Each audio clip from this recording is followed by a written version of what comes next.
नमस्कार किसान साथियों, स्वागत है आपका यूथ एग्रीकल्चर के एक और नई वीडियो में। किसान साथियों, बात करेंगे हम आज परवल की खेती के बारे में। शुरुआती दिनों में खास करके मार्च अप्रैल में परवल की खेती में हमें किस तरीके से उसका रखरखाव करना चाहिए, कौन से खाद खली का प्रयोग करना चाहिए ताकि हमारे परवल जल्द से जल्द फ्रूटिंग स्टेज में आए और उसके लताएं जो हैं वो स्वस्थ रहें। परवल की खेती में सबसे जो मेन बात होती है ना कि हमें उसकी लताओं को लंबे दिनों तक सुरक्षित रखना होता है और उसका जो बेस है वो इसी टाइम पे तैयार होता है, क्योंकि शुरुआती दिनों में अगर हम उसका देख रेख सही तरीके से करेंगे तो हमारे लताओं में उतनी ताकत मिल जाएगी ताकि वो लंबे दिनों तक स्वस्थ रह सके। सेम कंडीशन इंसान की भी होती है। जब हमें शुरुआती दिनों में अच्छे पोषक तत्व मिल जाते हैं, हमें जो है वैक्सीन्स पड़ जाती है, तो आने वाले दिनों में हमारे अंदर रोग रोधी क्षमताओं का विकास हो जाता है। वैसे ही हर प्लांट्स के साथ भी होता है। अगर शुरुआती दिनों में उनकी रखरखाव हमने अच्छी तरीके से कर दी, उनको अच्छे हमने खाद दे दिए, अच्छे तरीके से उस पे दवाओं का स्प्रे कर दिया, तो वो आने वाले दिनों में भी सुरक्षित रहती है। हमें ज़्यादा से ज़्यादा उससे फलन प्राप्त होता है। वैसे तो परवल का रेट काफ़ी लगभग सालों भर काफ़ी अच्छा होता है, लेकिन शुरुआती दिनों में अगर परवल निकलना, जिस किसान बंधु ने शुरुआत दिनों में ही परवल निकालना शुरू कर दिया ना, उनके खेत से परवल की हार्वेस्टिंग होनी शुरू हो गई, तो उनको काफ़ी बेहतर रेट मिलता है। अब अभी की अगर बात करें ना तो 100 से लेकर के 150 रुपये केजी है परवल मार्केट में। तो अगर अभी जिस किसान बंधु के पास अगर 50 केजी 1 क्विंटल अगर परवल निकल गया तो सोचिए कि वो कितना बढ़िया इनकम जनरेट कर लेगा। इसलिए किसान बंधु के मन में ये इच्छा होती है कि हम कौन सा ऐसा खाद का प्रयोग कर दें, कौन सी ऐसा स्प्रे डाल दें अपने खेतों में, जिससे कि हमारे प्लांट्स जल्दी से जल्दी फ्लावरिंग के स्टेज में पहुंच जाए, फ्रूटिंग के स्टेज तक पहुंच जाए।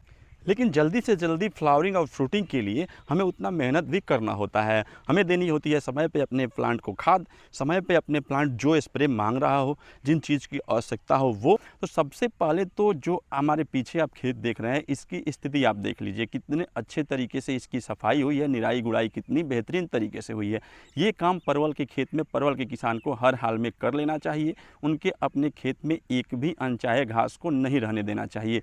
दूसरी जो बात है ना, अभी के समय में अगर आपके खेतों में नमी कम दिखाई दे, नमी खास करके पिछले साल भी बारिश काफ़ी कम हुई थी, जिसके वजह से खेत काफ़ी ज़्यादा सूख गए हैं।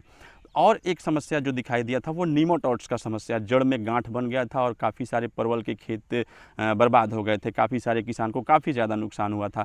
तो अगर आपके खेत पूर्ण रूप से सूख गए हैं ना, तो उसमें आप पानी ज़रूर डालें, लेकिन पानी देने से पहले आपको अपने खेत में चूना का प्रयोग ज़रूर करना है। चूना एग्रीकल्चर लाइम जो आता है ना, उसका प्रयोग आप अपने खेत में कर लें, उसके पश्चात इसमें पानी छोड़ें।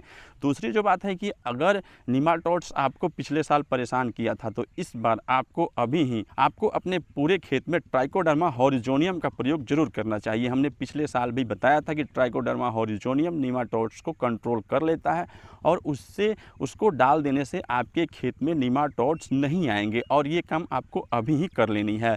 इसको डालने की विधि, नीम की खली में आपको ट्राइकोडर्मा हॉरिजोनियम को मिलाना है। उसको आपको कम से कम 3 से 4 दिन तक ठंडी जगह में छोड़ देनी है, हल्का उस पर पानी का फुहारा मार के, और उसके पश्चात आपको अपने खेतों में उसको डाल देना है। आप चाहें तो इसके जड़ों के पास ही सिर्फ रख सकते हैं, और आप अगर थोड़ी इसकी ज़्यादा मात्रा ले लेना, आप उसको पूरे अपने खेतों में डाल करके और आप पानी छोड़ दें। इससे काफ़ी बेहतर फ़ायदा मिलेगा कि आपके खेत में जितने भी निमाटोड्स होंगे वो ख़त्म हो जाएंगे और जड़ों में गांठ बनने की समस्याएं नहीं आएंगी।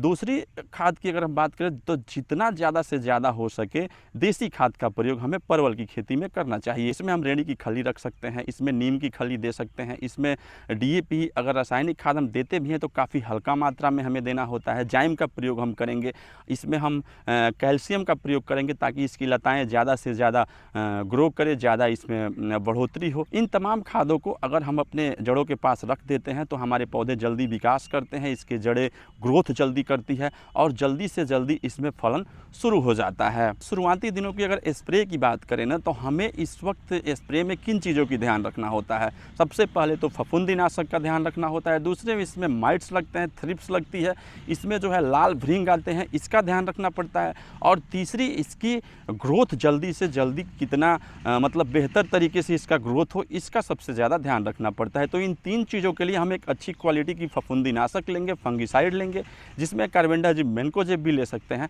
आप, या फिर बाज़ार में बहुत ही अच्छी क्वालिटी की फंगिसाइड मौजूद है, एंट्राकॉल के नाम से, रिवाइव के नाम से, साफ के नाम से। आप कॉपर ऑक्सीक्लोराइड का भी प्रयोग कर सकते हैं।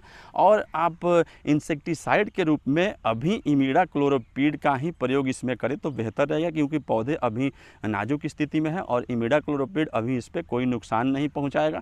और लाल भृंग जो भी छोटे छोटे कीट है, उड़ने वाले कीट है, उस पर वो काफ़ी प्रभावशाली होता है, उसको ख़त्म कर देगा।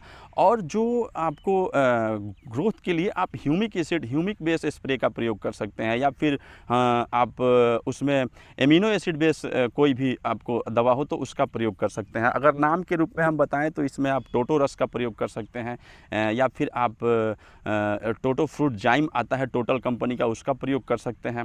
आप इसके बेटर ग्रोथ के लिए आप अदर या कोई भी अच्छी कंपनी की ह्यूमिक एसिड लेकर के इस पे स्प्रे कर सकते हैं। ये 3 दवाओं का मिश्रण आप तैयार करें कि एक फंगिसाइड, एक इंसेक्टिसाइड और साथ में एक ह्यूमिक एसिड लेकर के तीनों मिला करके और स्प्रे कर सकते हैं। ह्यूमिक एसिड का जो डोज लेना है ना, वो 2 ml प्रति लीटर के हिसाब से। इमिडाक्लोरोपीड का प्रयोग करेगा, लिक्विड फॉर्म में हो तो 1 ml पर लीटर के हिसाब से आप उसका प्रयोग कर सकते हैं।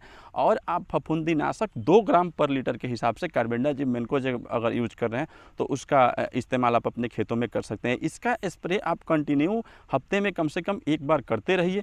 काफ़ी जल्दी आपके लताएं बढ़ेंगी, रोग रोधी क्षमता इसमें बढ़ेगा और ये फलन में काफ़ी जल्दी आएगा।